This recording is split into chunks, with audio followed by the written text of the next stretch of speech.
The most obsolete idea is go to school, get a job, work hard, save money, get out of debt, and invest for the long term in the stock market. See, why would you save money when they're printing trillions of dollars? The gap between the 1% and 99% is massive. You see, it's not just money. You have to step back and look at the bigger picture. So what do you do? In every one of us is a poor person. There's still a poor person inside me.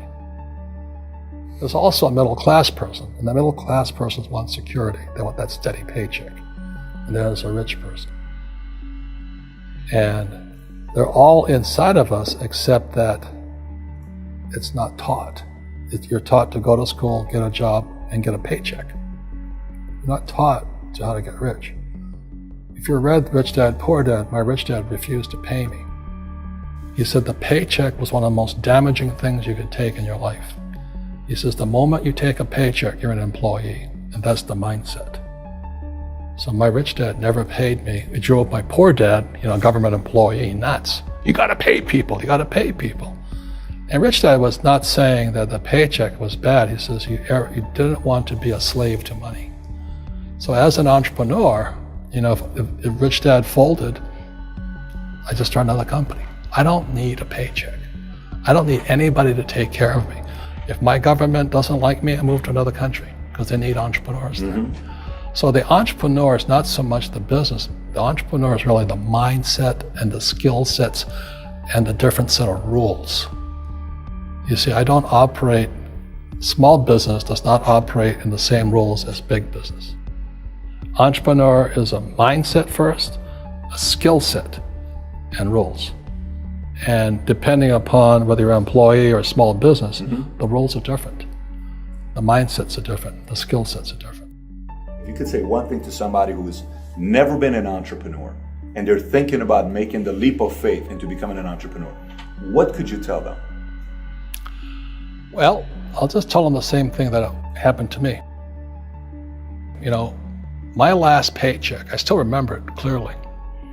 It was one of the worst and the best days of my life. And I was in Puerto Rico. I was working for Xerox, and my boss gave me my last, it wasn't a paycheck, it was a bonus check. I think it was about $30,000 taxable. It's the only problem with that. So I got this check and I went, holy mackerel. So I was excited, but I was also disturbed. And so this other guy comes up to me, his name was John, and John says to me, he says, you're gonna be back. I said, why? He says, because you're gonna fail. I looked at him and said, look, few expletive words, because that's what he did. He left Xerox, failed, and he came back. And I said, look, you failed and you came back, but I'm gonna fail and I'm never coming back. And that's the attitude.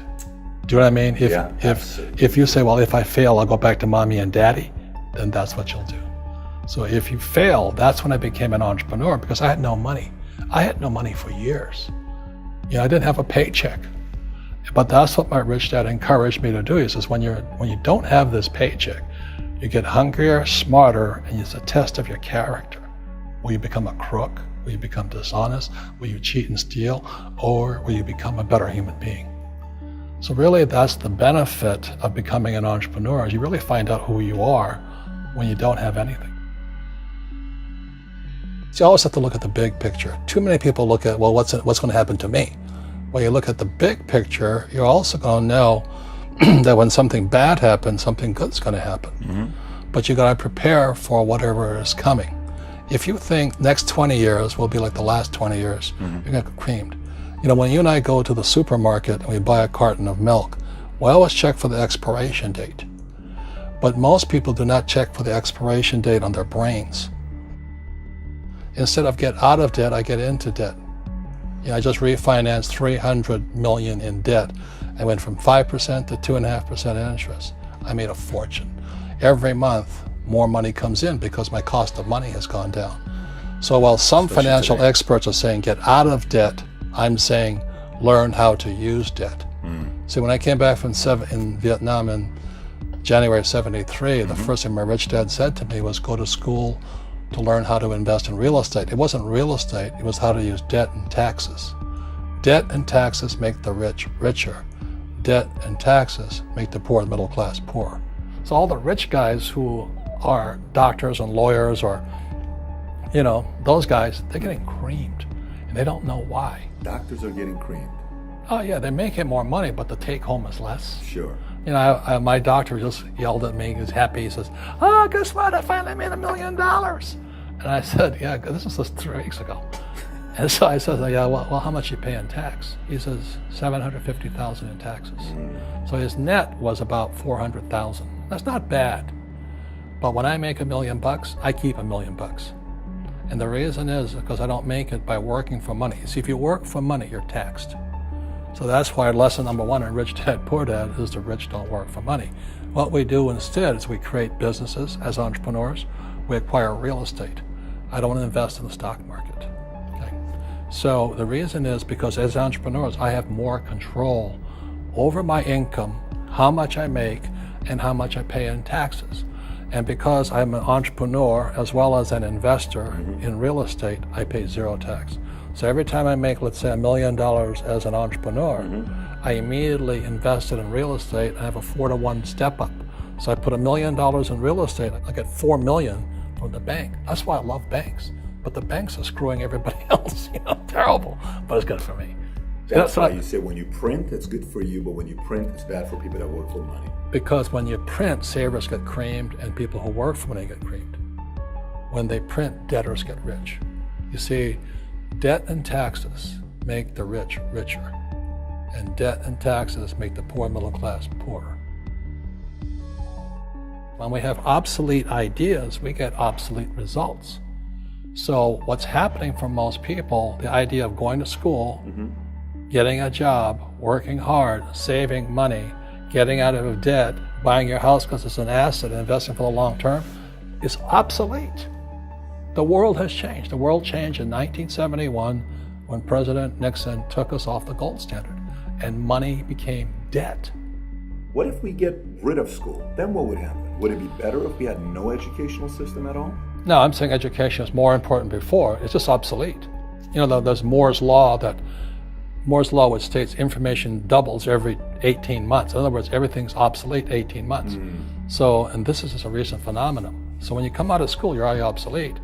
And that's why I'm the old guy, I meet my friends who went to Harvard. I went to Harvard. I said, yeah, that was how long, 50 years ago? Today, the banks are charging you interest to save money. In other words, banks don't want your money because they printed too much of it.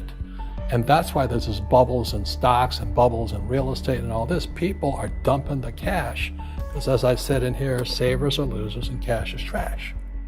And yet people are, well, I want a high-paying job. Well, that's an obsolete idea. Get out of debt is an obsolete idea. You should learn how to get into debt, how to use debt to get rich, and they'll never teach you about taxes. The reason the 1% is way up here and the 99% are going this way is because when you print money, 2 things happen: inflation and taxes. It's crushing them. And any entrepreneur thinks, I'm just going to make money, I'm going to start a business and make a lot of money because of what we talk about. They really have got to smell the roses, man. That's not what the real entrepreneurs are doing. Most entrepreneurs, there's 28 million small business owners in America. 24 million are what are one-person entrepreneurs. They're called non-employee entrepreneurs. So and that's what happens is when people don't really understand what an entrepreneur does. So most big people are self-employed, but they're not really entrepreneurs. The self-employed pay the highest taxes of all, and nobody tells them that. Yeah, it's also called the entrepreneurial spirit, but what we were actually talking about was there's no such thing as a bad economy. There's external, you and I, we all have an external economy, but we also have an internal economy, and the willpower is to change our internal economy. So for me, I can see the good and I can see the bad. I don't really give a damn because I'm going to be rich anyway.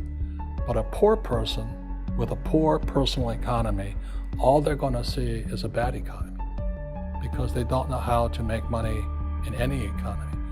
And a middle class person, they have a middle class economy. What they want is a nice house and a steady paycheck and the job and the car. And so when you take their job away, to them, that's disaster. Well, since an entrepreneur doesn't have a job anyway, it's no big deal. So all I'm saying to people, and it's what Bucky Fuller taught me, is always two sides, you know what I mean? Unity is plural, at minimum two. So if you think the economy is bad, it's because your economy is bad. If you think that steady, employment is important, then you'll see an economy without jobs. Your economy versus the external economy. What you control versus what you can't control. I can control. Yeah, it's called an internal focus versus an external focus. So the real entrepreneur has an internal focus. That if they fall down, they say, "Oh, this is good, because I'm going to go up higher." The average person will fall down and say, "Oh, I'm going to take some Prozac," or somebody has a mistake. So, "Oh, the mistakes don't matter." Well, mistakes matter. It means you didn't know something. But a real entrepreneur, whether they fall down, they always can go up. They can stand back up and go higher. That no matter what happens to them, they get stronger and better and smarter and happier. But a person with a weak internal mindset is that they're so afraid of what happens, it generally happens. Like, people who are afraid of losing their jobs, they generally lose their jobs. You know what I mean? Yeah, so everything you can comes through you. Yeah, so the entrepreneur first job is to control inside here, not outside there. The moment you take that paycheck, you're an employee. You've got to be stronger than that. It's about inside control.